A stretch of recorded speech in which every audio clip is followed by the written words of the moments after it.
I-90 or I-751. Which one is right for your case? Hi guys, my name is Kseniya and I make videos for people who are going through the family immigration process.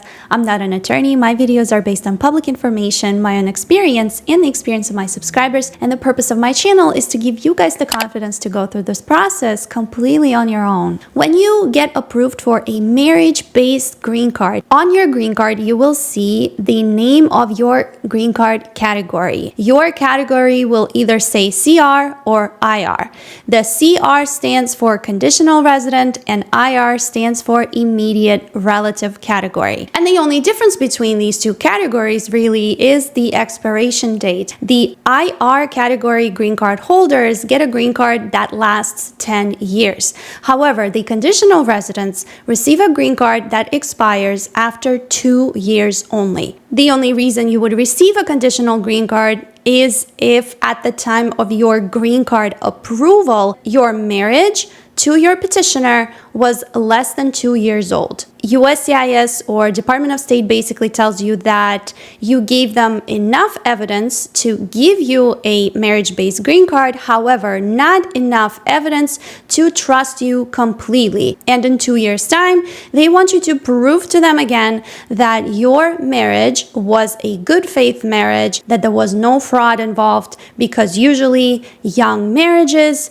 are more likely to be indicators of fraud for USCIS. So in a case that you get a conditional resident green card, you will need to apply for removal of conditions, which is the form I-751. You have to apply for this form in order to receive your 10-year green card. And if you're still married to the same person, to your petitioner, you can go ahead and apply for I-751 closer towards the 2-year expiration date of your conditional green card. But there's also another form called Green Card Renewal or Replacement Form I-90. This form is actually used to replace or renew your green card. So the I-90 form is used by applicants who have had, for example, their green card for close to 10 years and it's soon to expire and they need to renew their green card.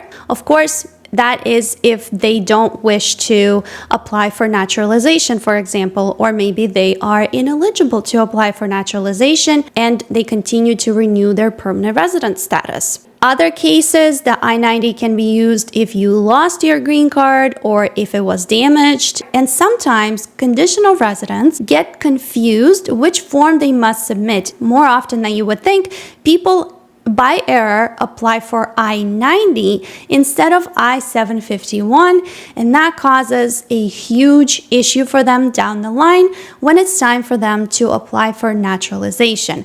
So if you are a conditional resident, you must submit the form I-751. And if you are a permanent resident whose green card is soon to expire, or if you lost it or damaged your green card, you will need to submit the form I-90. However, there are few cases where conditional residents have to submit both the form I-90 and the form I-751. Sometimes conditional residents will receive a green card that actually has the wrong code on their green card. For example, if at the time of your green card approval, your marriage was less than 2 years old, but when you look at your green card, you actually see that your green card category says IR instead of CR, that is a mistake made by the Department of State, by USCIS, that you will need to inform them about as soon as possible. And to correct any mistakes that were made by the Department of State or by USCIS on your green card, you must submit the form I-90. If USCIS or Department of State makes a mistake in your category, in your name, in your birthday, on your green card, which is a very important identity document. They must replace it for you for free without you paying the fee. So in that situation, if you are supposed to be a conditional resident, when the time comes when usually conditional residents must apply for removal of conditions, you must then also file the form I-751. So just because you received the IR category on your green card doesn't mean that you are exempt from applying for removal of conditions.